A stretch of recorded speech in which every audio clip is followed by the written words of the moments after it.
문재인 대통령이 SNS를 통해 튼튼한 안보와 국방력이 있을 때 대화와 평화도 가능하다는 걸 잘 알고 있다고 강조했습니다. 이를 위해 대통령으로서 모든 노력을 다할 것이라고 말했습니다. 한편 23일에는 국군과 유엔군 참전유공자 위로연에 참석해 한미동맹 강화와 북핵 문제 해결을 위해 노력하겠다고 강조했습니다. 윤현수 기자가 보도합니다. 문재인 대통령이 6.25 전쟁 67주년을 맞아 자신의 SNS에 글을 올렸습니다.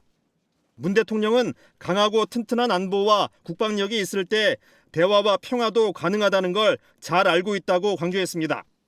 참전용사들의 희생과 헌신에 보답하기 위해 자유민주주의를 더욱 발전시키고 평화로운 한반도를 만들어 세계 평화에 기여하겠다고 말했습니다.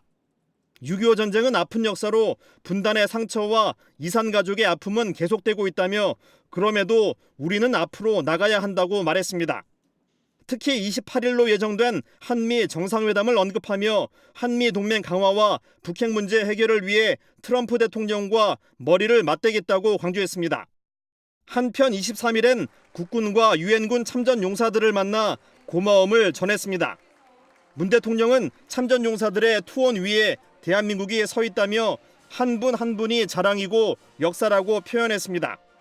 참전 명예수당 인상과 의료복지 확대를 추진하고 미등록 참전용사도 끝까지 발굴해 국가 기록으로 남기겠다고 강조했습니다. 유엔 참전국과 참전용사들에게도 존경과 감사의 인사를 전했습니다. 흥남 피난민의 아들이 대통령이 됐다면서 기쁨과 보람이 되길 바란다고 말했습니다. 널리 알려진 문구 그대로 알지도 못하는 나라, 만난 적도 없는 사람들을 위해 기꺼이 달려와 희생하고 헌신한 분들입니다.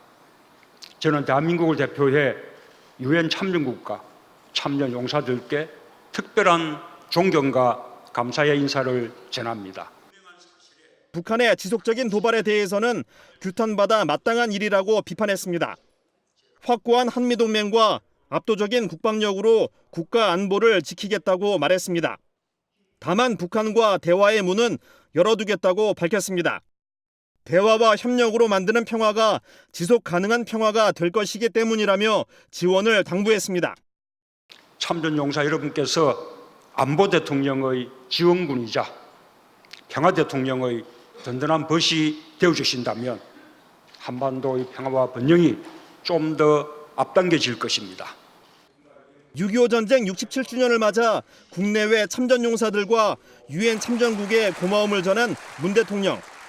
대한민국 안보 대통령으로서 역할을 다할 것을 다짐했습니다. 국방뉴스 윤현수입니다.